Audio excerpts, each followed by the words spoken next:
What if you are someone who is not an aloof or angry person? What if your nervous system has just learned to be stuck in a fight nervous system state for a long time, but it has become your homeostasis to appear more aloof or think that you have anger issues? It's something to consider. I actually had a lot of anger issues in the past, and I knew that this was not because I was an angry person. I knew that I suppressed a lot of my anger, and in return, I got stuck in this fight sympathetic nervous state response because I wasn't processing and I wasn't allowing the anger to completely eradicate and immobilize and finish the stress response because I just kept it in, right? Because I had stories in my head that I shouldn't be angry. That is one way. Some people, as we know, are very outwardly angry. They just express their anger outwardly, right?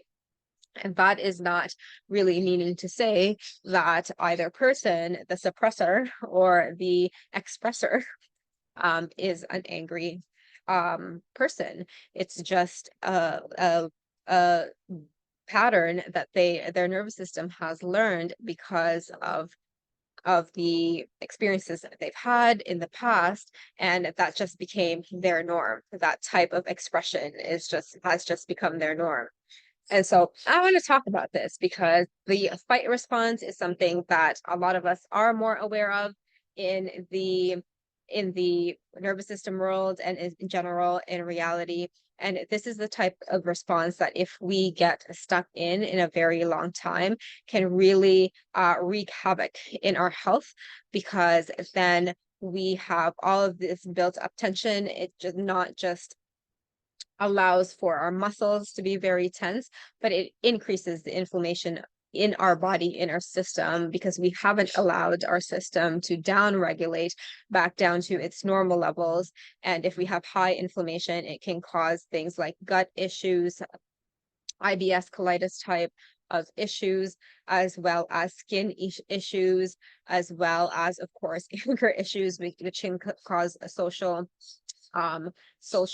distress within our system, but also our nervous system affects all of our systems in our body, right? It can affect our heart, it can really raise our blood pressure, which then causes a myriad of other things, makes us more susceptible to heart disease and strokes and all of that. We don't want that shit, right? We don't want that shit. So what are some of the ways that we can combat it, right? What are the ways that we can combat this fight response? Before getting into that, I want to talk about the symptoms to see if, maybe you're like, okay, I don't think I'm angry, but what are the ways for you to know that you are stuck in a fight sympathetic response? So the main thing with nervous system states is that they are accompanied with a lot of distressing emotions like fear, anger, and a very high mode of arousal, especially with this state. So if are you someone who feels that you just want to move towards something, right? Like you just want to move forward and you want to go. And well, like and your shoulders, do your shoulders tend to be up here? Like are they high? Mine certainly was. Like are they up to your ears sometimes? That is a sign that we are in a fight response. And are we jaw clenchers? Like are we really clenching our jaws? Do we always feel on guard and defensive and there's a wall down and we're ready, like we're right there, we're ready. um and our shoulders are very tight because we're holding this so much, and our minds are always just so busy and chaotic all the time. So those are some of the signs that we are in the sympathetic nervous system mode, especially when it is paired with thoughts that are quite negative and distressing and fear based. And so obviously we want to get out of that, right? And in this state, our level of arousal is very high, as you can feel, right? You feel like your energy is really way up, up, up, up all the time. So because we're up here, in order to go down to regulation, we bring it down, right?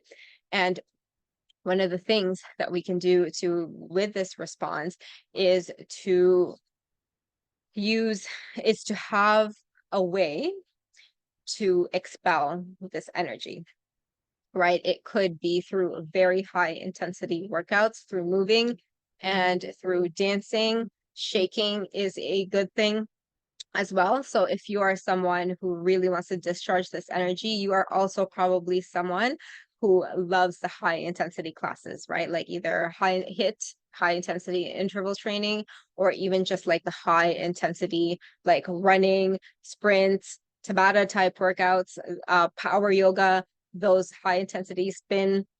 Those types of classes are very good at getting it out, doing slam balls, weightlifting, strength training. Those things can really help to mobilize and discharge and use up this extra energy. So that would be a very specific way that you can really help to deal with this and combat this issue. And if this is something that is of interest to you, I do have an intro to somatics course where you can find out more about these states of the nervous system, so you can find out which ones you are stuck in and know the exact ways as to how to deal with them, so that you can optimize your health and stay away from those damn hospitals, stay away from the medications as much as you can, and really allow for the health of your body and your organs to be at optimal functioning. So if you want the info on that, just make sure you comment intro to somatic resources down below, and I will hook you up with the link. Otherwise, if you have any questions, if this was helpful, I would love to know. I will see you soon, and let's make a massive impact one conversation at a time.